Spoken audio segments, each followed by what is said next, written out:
या वर्षीचा बजेट जे मान्य महासभेला सादर झालेला आहे, अजून त्याला मान्यता मान्य महासभेची मिळालेली नाही आहे. शेवटचा अधिकार मान्य महासभेचा आहे.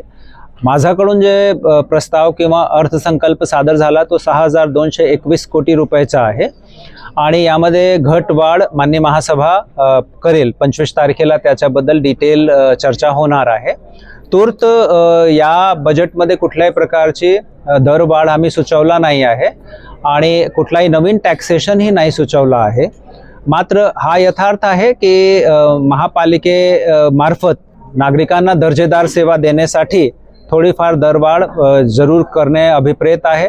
सेवांची गुणवत्ता, सेवाची कॅटेगरी आणि क्वालिटी यामध्ये इम्प्रूव्हमेंट त्याच्यानंतरच येईल.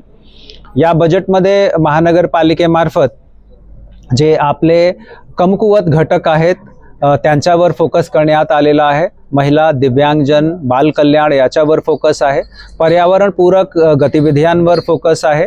याच्या व्यतिरिक्त आधारभूत संरचना ज्यामध्ये पुन्हा पाणी पुरवठा, सुरळीत पद्धतीने पाणी पुरवठा, वाहतूक कोंडी सोडवणे, आपले सिटीमध्ये जे पर्यायी रस्ते आहेत त्यांचा विकास करणे, त्याच्या व्यतिरिक्त आरोग्य आणि शिक्षण याच्या दर्जेमध्ये सुधार करणे, quality education facility, quality health facility ही अवेलेबल करून देणे याच्यावर आपण भर दिलेला आहे.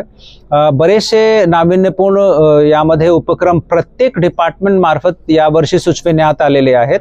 याचे व्यतिरिक्त महानगरपालिकेचे बजेटवर कुठल्याही प्रकारचा आर्थिक ताण न आणता PPP तत्वावर मोठ्या प्रमाणावर फ्युचरिस्टिक भविष्यगामी प्रकल्प करण्याचा सुद्धा नियोजन आहे. निश्चितरित्या आपलं म्हणणं बिलकुल बरोबर आहे की आर्थिक जोपर्यंत उपलब्धता होत नाही, संसाधन जोपर्यंत आपले हातात राहत नाही तोपर्यंत नवीन नियोजन करता येत नाही आणि मग जे सेवा आहे, जे आपण सर्व्हिसेस देतो तो फक्त सुमार दर्जाची ॲव्हरेज क्वालिटीचीच राहून जाते.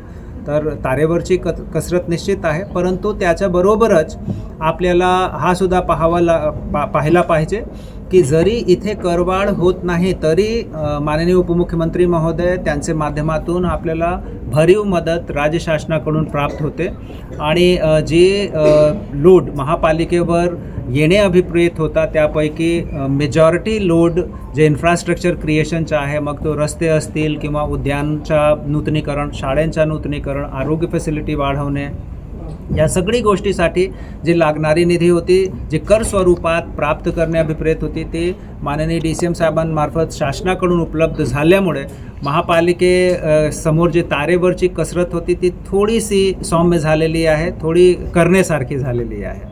सर, आपण मगाशी अनधिकृत बांधकामांबद्दल बोललात, तर सर दिव्यातील 90% इमारती अनधिकृत बांधकामांच्या घेण्यात आहेत, तर नेमकं तिथे काय प्रकारची उपाययोजना करण्यात येते? फक्त दिवाच नव्हे तर पूर्ण सिटीमध्ये अनधिकृत बांधकामांचा प्रमाण खूप जास्त आहे आणि याचे हिस्टॉरिकल कारण आहे, ऐतिहासिक कारण आहे. ठाणा हा एक इंडस्ट्रियल एरिया होता आणि इथे जे तेव्हा रहिवास होता तेवढी सुविधा डेव्हलप होऊ शकली नाही आणि झपाट्याने इथे लोकसंख्या वाढत गेली आणि अनधिकृत बांधकामाचा ओढसुद्धा वाढत गेला. आता पहिल्यांदा आपण सिस्टमॅटिक पद्धतीने पूर्ण सिटीचा सर्वे केला आहे. पूर्ण सिटीचा सर्वे करत असताना आपण विशेष भर दिला आहे नो डेव्हलपमेंट झोन इथे झालेले अनधिकृत बांधकामावर, ग्रीन झोन इथे झालेले अनधिकृत बांधकामावर आणि त्याची संख्या निश्चित करण्यात आलेली आहे. दिवा मुंब्रा असो किंवा सिटीचा इतर भाग असो जे अनधिकृत बांधकामाची दृष्टिकोनातून संवेदनशील आहेत तिथे आपण विशेष पथकही गठीत केला आहे. तोडकामाची कारवाई आपण तीव्र गतीने करत आहोत. मागील 10-12 महिन्यामध्ये आपण 290 दरम्यान अनधिकृत बांधकाम पूर्णतः तोडले आहेत आणि कम्प्लिटली जमीनदोस्त केला आहे. आता एप्रिल महिन्यापासून या तोडकाम झालेलं आहे त्याच्यावर झालेला खर्च वसुलीची कारवाईसुद्धा आपण सुरू करणार आहे. वीज आणि पाणी तोडण्यासंदर्भात आपण आदेश दिले होते, त्यासाठी जाहिरात पण छापली होती, पण या संदर्भात काय आकडा मिळेल का की किती? निश्चितरित्या आकडा मिळेल. यामध्ये सतत बैठका पाणी पुरवठा डिपार्टमेंट आणि टोरंट आणि प्लस MSCDCL यांच्याबरोबर आमची होतात आणि माननीय उच्च न्यायालयाचाही निर्देश आहे, राज्य सरकारचाही निर्देश आहे की अनधिकृत बांधकामाचा पाणी पुरवठा आणि वीज पुरवठा खंडित करण्यात यावा. अनेकदा असा होतो की हे खंडित केल्यानंतर सुद्धा पुन्हा ते लोक ते जोडून घेतात अधिकृतपणे अनधिकृतपणे.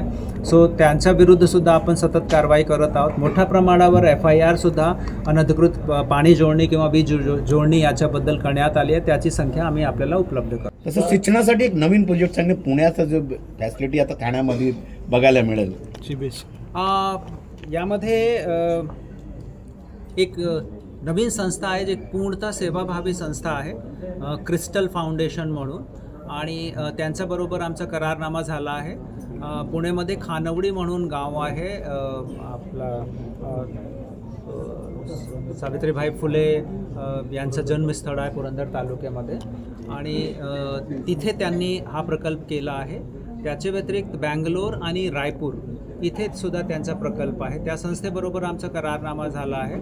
आणि आपल्याकडची एक शाळेला जे नवीन वास्तू तयार झाली आहे त्याला तिथे CBSE शाळा सुरू करण्याचा आमचा मानस आहे. त्याला सभागृहने सुद्धा भरभरून प्रतिसाद दिला आहे.